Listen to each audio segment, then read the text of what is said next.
Welcome to the Freight Project Podcast, brought to you by Ceresys, a North American third-party logistics company providing shippers transportation management, technology, and solutions. On today's The Freight Project Podcast, I welcome Sandeep Patel. Sandeep is the co-founder and managing partner of Veridian. Veridian is a company who specializes in the successful software selection, implementation, and optimization of supply chain systems that enable omnichannel fulfillment.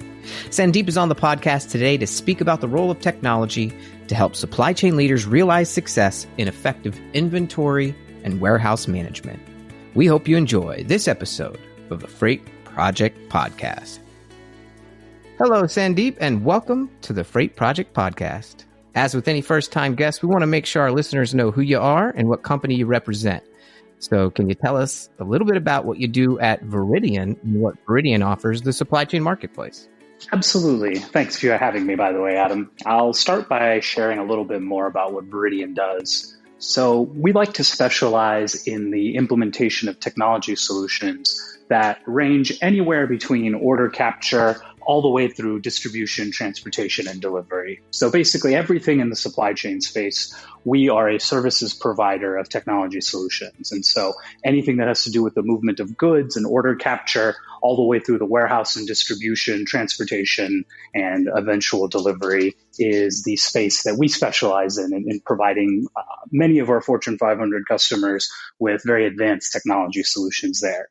As for what I do personally at Veridian, I'm one of the founding partners as well as the person who oversees all of our services. And so I'm responsible for making sure that our consulting organization is constantly pushing and providing the best for our customers. Well, that's key. I think they need a lot of good expert help. There's a lot of moving parts. It seems to have exploded, especially in the last couple of years. You know, and when you're dealing with those enterprise clients as you're onboarding, you know, these supply chain technology solutions, whether it's, you know, warehouse management system, an order management system, or whatever they're trying to solve through technology from a supply chain perspective, you know, you obviously have a pulse on the state of supply chain technology and obviously how technology is aiding those companies in achieving their goals, the ones they're telling you in your meetings with them.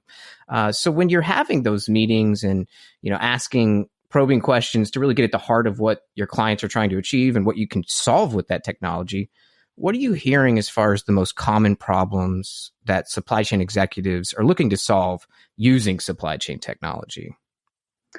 I think one of the common misconceptions with the last decade or so with supply chain technology solutions has been that introducing some kind of new technology is going to solve all of your business problems.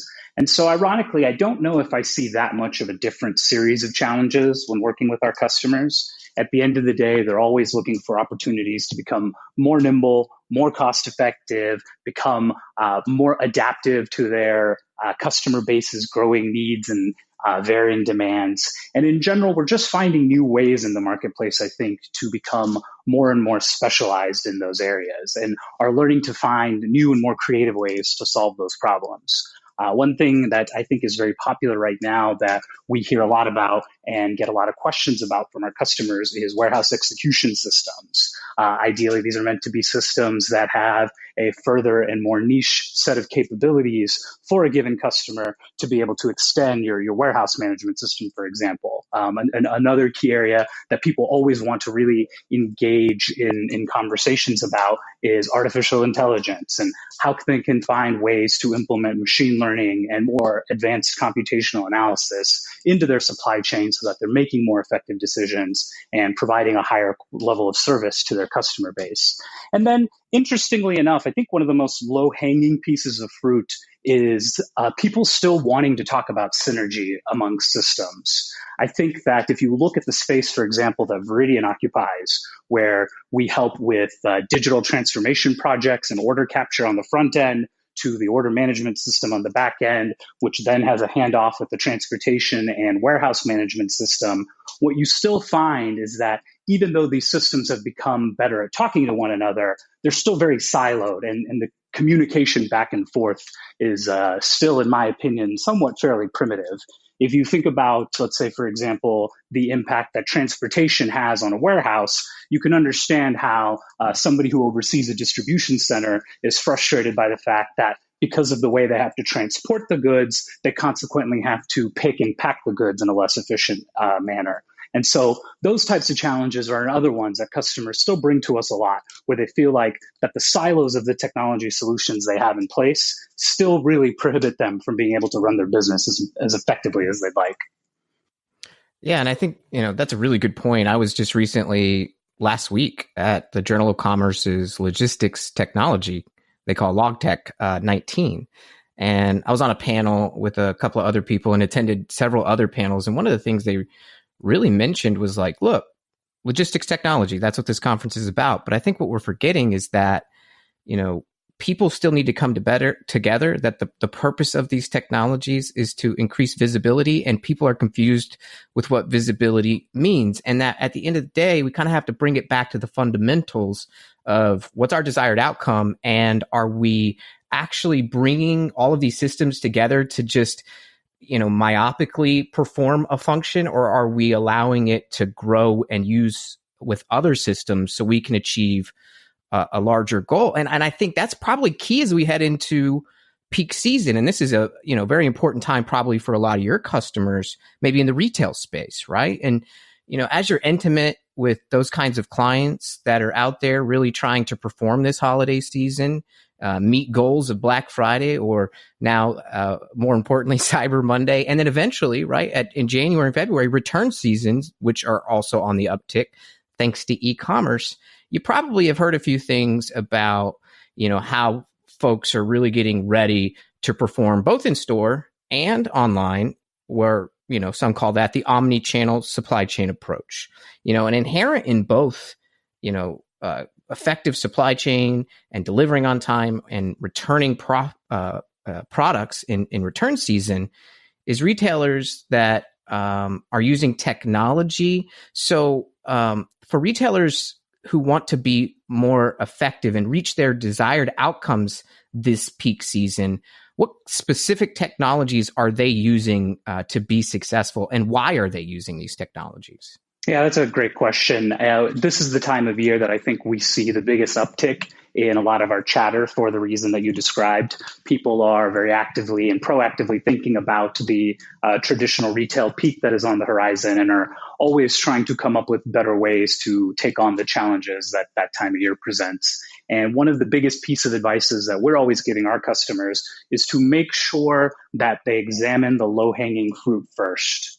I was talking to a colleague of mine in this space the other day, and he had mentioned a very interesting theory that I certainly subscribe to now, which is that he thinks that many of the industries that we interact with on a day-to-day basis, supply chain definitely not excluded, had to adopt technology fairly early in their life cycles. And so, whether it was 20, 30, 40, 50 years ago, every opportunity supply chain has received to adapt new technologies, it's generally taken.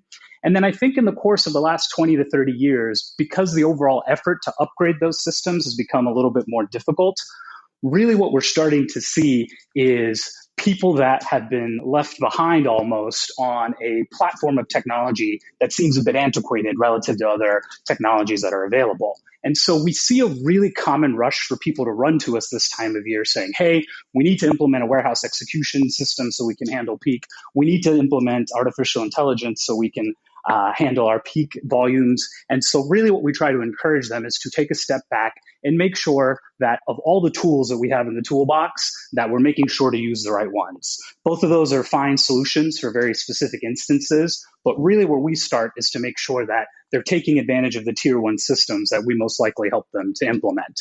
And the benefits of having these types of tier one systems, whether it's the OMS, the WMS, the transportation system, they typically support configuration sets and profiles that allow us to almost enable and disable with the flip of a switch different types of profiles. So for example, let's say we have a customer of ours who has traditional business practices that it operates for 10 months out of the year.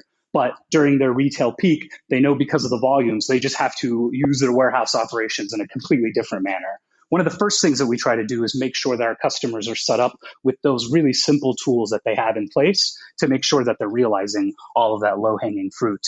Beyond that, what we try to do is then start to look at some of the more advanced options. We've had a lot of success with warehouse execution systems and the implementation of those in tandem with traditional out-of-the-box enterprise software.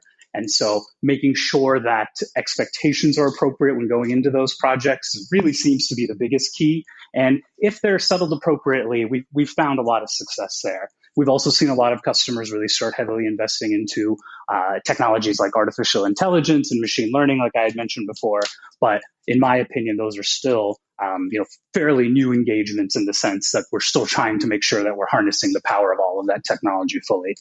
Yeah, so the goal is really just showing some leadership with that client and saying, look, I really hear what you're trying to achieve. Here's the way you're going to do it this peak season, if they're coming to you this peak season. But let's take it back to the fundamentals and make sure that, one, we're selecting the right specific functions, even within a software platform, and that we're using those, that we have the ability to achieve what we need to do now, but also have maybe a look into the future. And, inherent in adopting more technology, whether it's for peak season or any time of the year, is that you have more technology. And there's all these various systems. And some of these, tier one WMS are big platforms for a reason. And it takes a little bit of training, a little bit of onboarding, of course, some change management and adoption. And that's all part of it. But, as it becomes more technologically advanced, I know one of the things that I've seen is a lack of people who are intimate with the supply chain knowledge and the processes, but also understand the technology. And so sometimes I think about Salesforce, right? That's a huge behemoth in the CRM space, and it's very vast, but it's very effective. It has a lot of features, and I'm an admin of our Salesforce, and I can even say, as somebody who knows it well and who's using it, updating it or changing it to reach a desired goal almost never happens because it just seems too daunting and there aren't really great tools. Now, one of the things I know about Veridian, and maybe one of the reasons you founded the company, was that idea, perhaps, that maybe people needed a way, once they've got that system in place, they've used it for different functions, they don't know how to maybe change it very well using the technology to get a new project. So what are some of the things that you all have done at Veridian, or some products to help the updating or the maintenance of technology or the changing and modification of technology to continue to allow your customers to be more flexible to meet these different seasons and agile? Tell me a little bit about that, and maybe how that's helped some people realize what they're trying to achieve long-term as well, not just short-term. Yeah, it's funny that you mentioned that. I think one of the things that Veridian has done really well over the course of the last decade or so is making sure that we are keeping things simple and that we're not getting distracted by perhaps the shininess of new objects. It's interesting to me that even as recently as 10 years ago or so, we were still having to almost convince people of the benefits of a WMS. And it was a very interesting mechanism at the time, because really what we had to dig into and convince people was that the analysis and the analytics that we were doing were accurate and fit in line with their business model and their growth, and that the dollars and cents were all there. And it's been really interesting since then, because I think it's transitioned quite a bit away from that now, where I think universally speaking, most people know that there are inherent benefits to a tier one WMS that are almost at the point now where the quantification of certain ROI almost gets glossed over a little quickly, in my opinion, because people know that those benefits are so robust. And so for us as a business, what we quickly realized was that there were challenges now to get people to implement these tier one WMSs, for example, even though they knew what the benefits were, just because the prohibitive costs of implementing them were really a restraint on their ability to get the funding to be able to do so. And so, just like you had mentioned, what we wanted to do internally was to figure out ways to make that implementation process easier. And so originally, I had developed what we now call our Automate platform as a mechanism to help our consultants become more effective. As you can imagine, for a smaller consulting company like ours, when we're trying to compete with big four consulting firms and organizations as large as IBM and Deloitte, for example, we needed a way to set ourselves apart. And so we specialized on making tools and utilities that made an hour of our consultants' time, especially in this supply chain implementation space, much more valuable and effective than an hour of somebody else's time, perhaps. And so using our Automate platform, which includes a automation testing utility that doesn't require a very strict automation engineering background, people that are end users of the applications are very easily able to quickly pick up the Automate application and the automated testing platform. In addition to that, we've got a configuration migration utility. It really is like a very simplified data manipulation and organization model that really allows us to surgically, as well as very generically, take large sets of data, in this instance configuration data, and migrate those configuration changes from one place to another, thus speeding up the implementation timeline. And the latest module is more of a system utility type of a module where we have the ability to do a lot of IT file management. As many people who work on the technology side of these large applications, they know that the upkeep and the maintenance of these things can become very time consuming. It can be the reasons that they have production outages. It can be the reason that their projects don't finish on time or under budget. And so wanting to make sure that we armed our consultants with tools that made them faster and better was one of the key precipices of what we were trying to do. And then from there, customers started seeing these neat tools and wanted to take advantage of them. And so we started to have a more public offering for Automate. And so really it's helped minimize the difficulty of our projects and realize those efficiencies in the sense that we had customers that wanted to implement WMSs and order management systems and transportation systems, but they couldn't justify the cost because the implementation was so difficult. And so we were able to really showcase a lot of value there with these types of tools and make these projects easier and much easier for executives to swallow when they had to sign up to write those checks. Yeah, and if you have I think the key word you hit on there was realize those efficiencies, right? We all can state that we want things. Realizing them is a different entire animal. And it's like, I go back to the Salesforce analogy. Let's say when I close a deal to opportunity one, I want Salesforce to automatically maybe contact Loot Crate and send a box to my client and send them a welcome package. It's a very simple kind of idea, but maybe from a technology perspective, to gain that efficiency and have confidence in the effectiveness of that new process isn't always there. And so you kind of can maybe even create a test environment for this desired goal. They can make sure it works in the test environment and then port that over to a live environment. Is that what you're saying?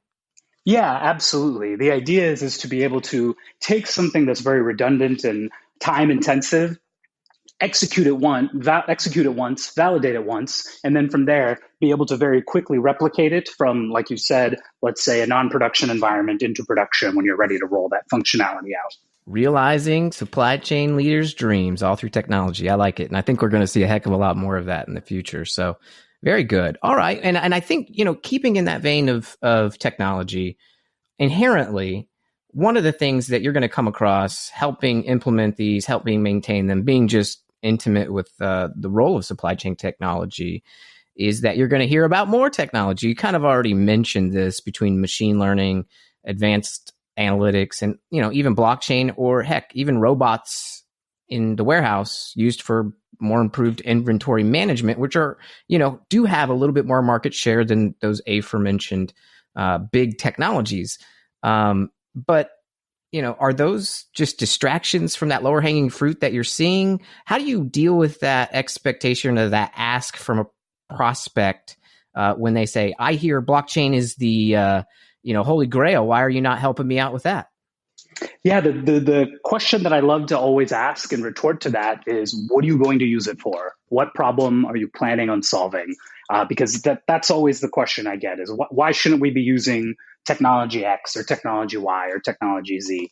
And it's not that they shouldn't necessarily be using these technologies.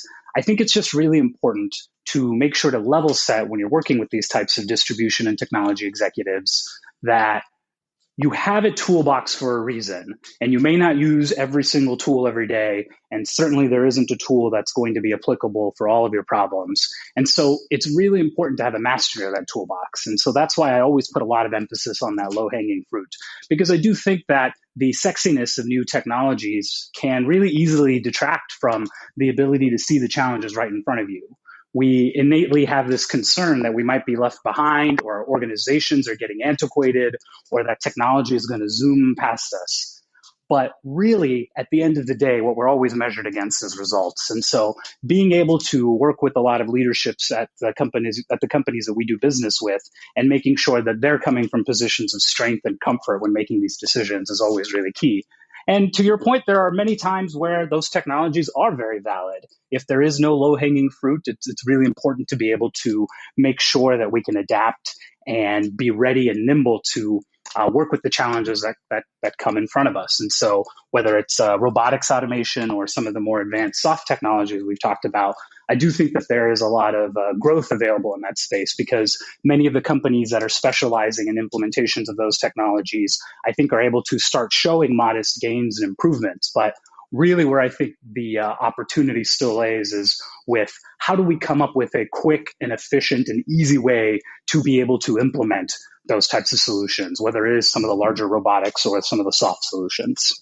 I know that's key in our space on the TMS side, and we're not a tier one or robust TMS. We're not the biggest one out there, but I would say that we offer a practical execution of over-the-road freight. And if that's your goal or biggest pain point, we're a really good solution for that. So it sounds like in your conversations with supply chain executives, you're starting to hear more, or at least guiding these folks towards focusing on using the right tools in your toolbox, not discounting other ones that aren't right yet, but how do we, get to that place by working on where we can make a difference now? What's the low-hanging fruit, and what's practical, and what meets your goals? So I'm glad you're doing that work out there. And I think it really plays in well. And before I let you go, I want to pick your brain about this, because I've been really sharing this article with anybody who's in this space and just getting their perspective as often as I can. There was this Wall Street Journal article that came out, and it was around recessions, right? Because we have kind of this bubbling conversation going on with the larger economy and somewhat in freight about a maybe possible recession happening. And it used to be in the 80s, and this is what the article kind of alludes to, that it was a guarantee in MBA school that every 4 years we'd see a recession, because eventually people would stock up on inventory. They didn't do a good job of being lean with it, and the demand would wane, and there would be no capital investment at large, hurt the economy. But we're maybe seeing now, thanks to these efficiencies that you work day in and day out with supply chain executives for more improved inventory management, that really that's no longer a guarantee, that companies and supply chains are getting so good at inventory management that maybe they don't have to worry about recessions as often as possible, and they can kind of manage it that way. What are your thoughts on that? And how do you see it? How can companies help the larger economy avoid recession, or maybe really what's more important, avoid bankruptcy themselves or hindered profits? Yeah, absolutely. I think back in 2008, when we saw the housing collapse really kick off a series of unfortunate events economically, one of the most interesting things that we saw with our customers is that they very quickly realized that there was going to be an immediate need and a possibility for a massive investment to be made in trying to keep the overall inventory levels down in their warehouses. So that way they could become a little bit more cash rich. And naturally, everybody saw that the best way to do that was to have high-end warehouse management systems and overall better systems in their supply chain as a whole. So that way the planning and effectiveness of the inventory movement was as lean as possible. And I think we saw two really interesting things happen there. First, we saw a number of companies attempt to pivot and become nimble and find ways to improve their internal systems so that way they could realize some of the benefits of running a little bit leaner. And I think some of them, unfortunately, were not as successful and became victims to that economic climate. I think we saw another batch be able to do that pivoting very successfully. They were able to very nimbly implement technology solutions, and that was able to really ride out some pretty rough times during that stretch there towards 2008, 2009. And one of the really interesting things we saw as an outcome was a number of organizations that said, our plan for the next decade or so is to just outsource our distribution and logistics to third-party logistics companies, because they'll be able to, in theory, be able to run the operations much more efficiently and also achieve that same effect. And we do a lot of business with third-party logistics companies implementing technology solutions there as well. And so it was really interesting for us to be able to see it on both sides of what an economic downturn can do. And I think 2008 illustrated it. And I think now in 2019, we're probably even better suited for the fact that we're living in a time now where we have enough technology solutions in the business enterprise space to actually be able to react to some of these things real time versus just being completely devastated by it. And so I think that's one of the most interesting and unique things about what we face day to day now is the fact that there are so many technology solutions that can help move us forward. We have the ability to be able to not necessarily have to predict these massive economic changes, but just have to make sure we have the right attitude and open approach to react to them appropriately.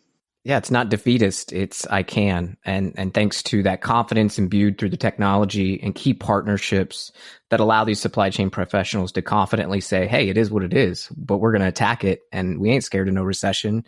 We're going to hedge it and we're going to keep pushing through.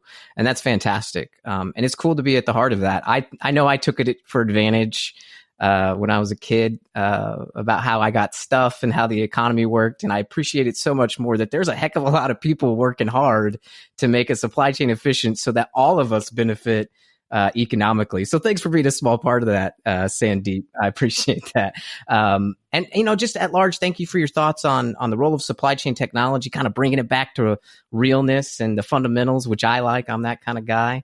But also being able to get advanced because you start with the fundamentals and you track towards advanced. You don't just always happen to start there. Not a few people do. Some people do, but not everybody.